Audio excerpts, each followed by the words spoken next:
এই পর্যন্ত বাংলাদেশের যতগুলো ইসলামিক দলগুলো একত্রিত হয়ে যখন কোনো বিষয়কে কেন্দ্র করে তারা আন্দোলন করছে, সমস্ত জায়গা থেকে পাশ কেটে গেছে, সেফ এক্সিট নিয়েছে এই চরমোনার পীর সাহেবের দলগুলা।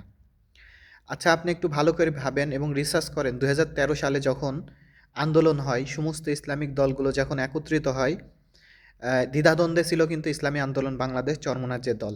তারপর পরিশেষে শেষ পর্যন্ত যে তারা উপস্থিত হয়েছিল, সময় মতো যে তারা কিন্তু সেফ এক্সিট নিয়েছিল এবং সময় মতো তারা কিন্তু ওখান থেকে সরে গিয়েছিল। যাওয়ার ফলে তাদের ওপর কোনো ঝড়ঝাপটা আসেনি।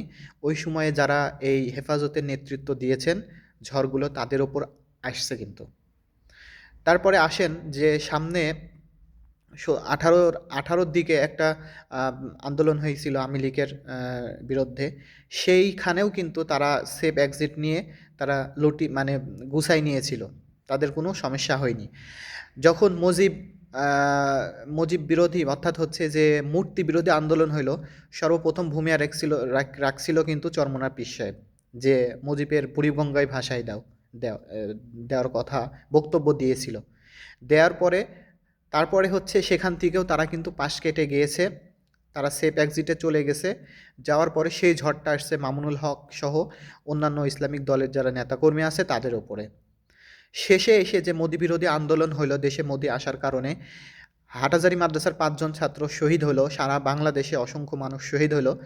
তারা সেখান থেকেও নিজেদেরকে গুটিয়ে নিয়েছে এবং সমস্ত আলেমদেরকে ওই মোদি বিরোধী আন্দোলন থেকে কেন্দ্র করে আস্তে আস্তে তাদেরকে কি করা হয়, বন্দি করা হয়, জেলে বন্দি করা হয়। কিন্তু এই 13 সাল থেকে নিয়ে যত আন্দোলন হয়েছে, নিপীড়ন নির্যাতন হয়েছে, তারা কিন্তু তাদের পীর সাহেবের দল বা তাদের কোনো গ্রুপ, তারা কিন্তু যায় নাই, জেলে যায় নাই, কষ্ট মুজাহাদা কিন্তু ওই রকম করে নাই বাকি যারা করছে।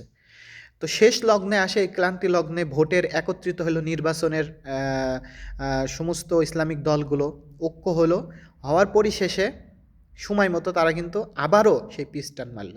তাহলে এখানে মুনাফিকি করলো কোন দল, সুবিধাভোগী হলো কোন দল? এবার আপনি ভাবুন, ভেবে তারপরে হচ্ছে কথা বলুন। এটা আমার কাছে মনে হয়, আমার কাছে আমি যতটুকু এগুলো নিয়ে যখন দেখছি, আমরা তো ওই সময় আন্দোলনের সময়, হাটহাজারী আন্দোলনের সময় আমরা ছিলাম এবং যতটুকু যাচাই বাছাই করছি আমরা এতটুকুই বুঝছি। আপনার মত অন্যরকম হতে পারে, আপনি তাদেরকে মহাব্বত করতে পারেন, আপনার জায়গা থেকে তাদেরকে ভালো লাগতে পারে। তো যাই হোক, এই যে যে সময়গুলোতে এগুলো মানুষ কিন্তু ভুলবে না। আর এই কারণে কওমি মাদ্রাসার এক অংশ এই চরমোনার বিরোধী, অর্থাৎ প্রকাশ্যে তারা চরমোনার বিরোধিতা করে না, কিন্তু এই মন থেকে তাদেরকে মহাব্বত করে না। হাটহাজারীর 100-র মধ্যে 95% ছেলেপেলে চরমোনাকে খুব একটা পছন্দ করে না। যারা আছে যাচাই বাছাই করবেন, আমি মনে করি।